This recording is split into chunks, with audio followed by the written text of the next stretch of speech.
असम के मुख्यमंत्री हिमंता बिस्वा शर्मा ने कहा कि झारखंड में विशेष समुदाय के लोग एकजुट होकर वोटिंग करते हैं, लेकिन दूसरे समुदाय के लोग आपस में बंट जाते हैं।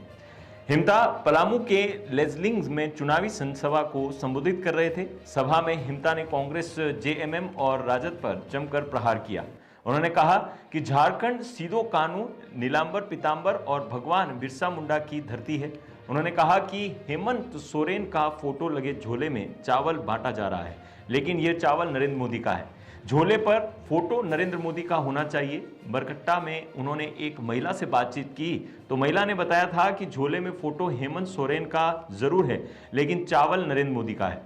हुसैनाबाद में उन्होंने पूछ लिया कि आखिर ये नाम क्यों रखा गया है। किसी ने कोई जवाब नहीं दिया। मेरे पूछने पर लोग नाराज हो गए, मुकदमा कर दिया, लेकिन उन पर मुकदमा करने वालों ने रॉन्ग नंबर डायल कर दिया है। शर्मा ने कहा है कि झारखंड की किसी भी परीक्षा का प्रश्न पत्र आज नेपाल में बिकता है। अधिकतर परीक्षाओं के पर्चे लीक हो जाते हैं। अगर भारतीय जनता पार्टी की सरकार बनती है तो पहली कैबिनेट में ही सीजीएल की परीक्षा को रद्द कर दिया जाएगा। जब तक सीजीएल की परीक्षा रद्द नहीं होगी तब तक वे झारखंड छोड़कर नहीं जाने वाले हैं।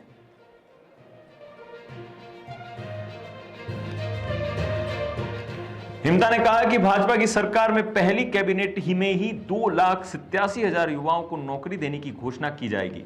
उन्होंने कहा कि यह चुनाव झारखंड की असीमता की लड़ाई लड़ने का चुनाव है। उनकी सरकार बनती तो घुसपैठियों को कानूनी तरीके से झारखंड से बाहर किया जाएगा। भाजपा के कार्यकारी अध्यक्ष रविंद्र राय ने कहा कि नक्सली दहशत से झारखंड हाहाकार करता था। भाजपा के शासनकाल के कारण उग्रवादियों और अपराधियों पर काबू पाया गया है। अब फिर से अपराधी और नक्सली सिर उठा रहे हैं। कांग्रेस, जेएमएम और राजद के लोग नक्सलियों, अपराधियों के संरक्षक हैं। ये लोग इनका फायदा उठाते हैं। जनसभा को भाजपा प्रत्याशी सह विधायक शिशु भूषणा मेहता, जिला अध्यक्ष अमित तिवारी, लवली गुप्ता ने भी संबोधित किया।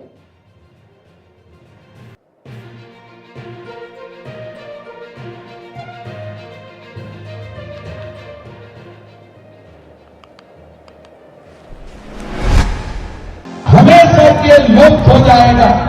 हम हारेगा ना, ये पीतांबर, नीलांबर, सिद्धू कानू, भगवान बिरसा मुंडा का भूमि अर्थात इरफान अंसारी, आलमगीर आलम लूट लेगा ये लोग। हमारा बेटियों को लूटा, हमारा जमीन को लूटा, हमारा सरकार को लूटा, हमारा अहंकार को लूटा। हमें आवाज उठाना है, हमें एक होना है। बीजेपी, आजसू, जनता दल, लोक जनशक्ति पार्टी, ये जो एनडीए है ना, ये एनडीए को वोट देके हम झारखंड को एक नया झारखंड बनाना है। प्रधानमंत्री जी का खिलाफ वो लोग जितना बोले इतना ही लोगों का प्रधानमंत्री का ऊपर प्यार, सम्मान बढ़ जाते हैं। आज पिछली 11 साल और उससे पहले भी प्रधानमंत्री का ऊपर जितना बार उन्होंने हमला किया है, इतना बार उनका जो भी बसा कुसा है वो भी खत्म हो गया है। तो इसीलिए मेरा निवेदन होगा विपक्ष को, अगर आप लोगों को कहीं भी सत्ता पे आना है, पहले सीख लो कि मोदी को क्रिटिसाइज मत करो, तभी आपका काम हो सकता है।